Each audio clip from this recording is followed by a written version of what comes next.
بسم اللہ الرحمن الرحیم۔ آج کی حدیث مبارک نبی اکرم صلی اللہ علیہ وآلہ وسلم اور دیدار الہی۔ المستدرک علی الصحیحین، حدیث نمبر 216، حدیث نمبر 3747۔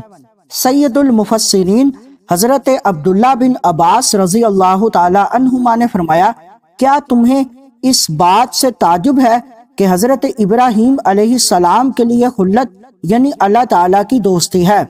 حضرت موسیٰ علیہ السلام کو رب تعالیٰ سے ہم کلامی کا شرف ملا، اور حضرت محمد مصطفیٰ صلی اللہ علیہ وآلہ وسلم کو دیدار الہی کا اعزاز حاصل ہے۔ سید المفسرین رضی اللہ تعالی عنہما کے اس ارشاد سے واضح ہوا کہ حضور خاتم المرسلین صلی اللہ علیہ وآلہ وسلم کو زیارت خداوندی کا شرف حاصل ہے۔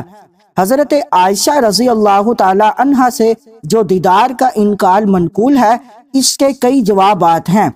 نمبر 1، حضرت عائشہ رضی اللہ تعالی عنہا نے یہ کلام حضور اقدس صلی اللہ علیہ وآلہ وسلم سے نقل نہیں کیا، بلکہ یہ ان کی اپنی رائے ہے۔ جب سفر معراج ہوا، المؤمنین حرم اقدس میں نہیں تھیں، وہ بعد میں بارگاہ نبوی میں حاضر ہوئیں۔ نمبر 2، حضرت عائشہ رضی اللہ تعالی عنہا کا قول نفی میں ہے، اور حضرت عبداللہ بن عباس رضی اللہ تعالی عنہما کا اس بات میں۔ جب نفی اور اس بات میں ٹکراؤ ہو تو مثبت ہی مقدم ہوتا ہے، کیونکہ نفی کرنے والا کسی چیز کی نفی اس لیے کرتا ہے کہ اس نے نہیں سنا، اور کسی چیز کو ثابت کرنے والا اس بات اس لیے کرتا ہے کہ اس نے سنا اور جانا، تو علم ثابت کرنے والے کے پاس ہے۔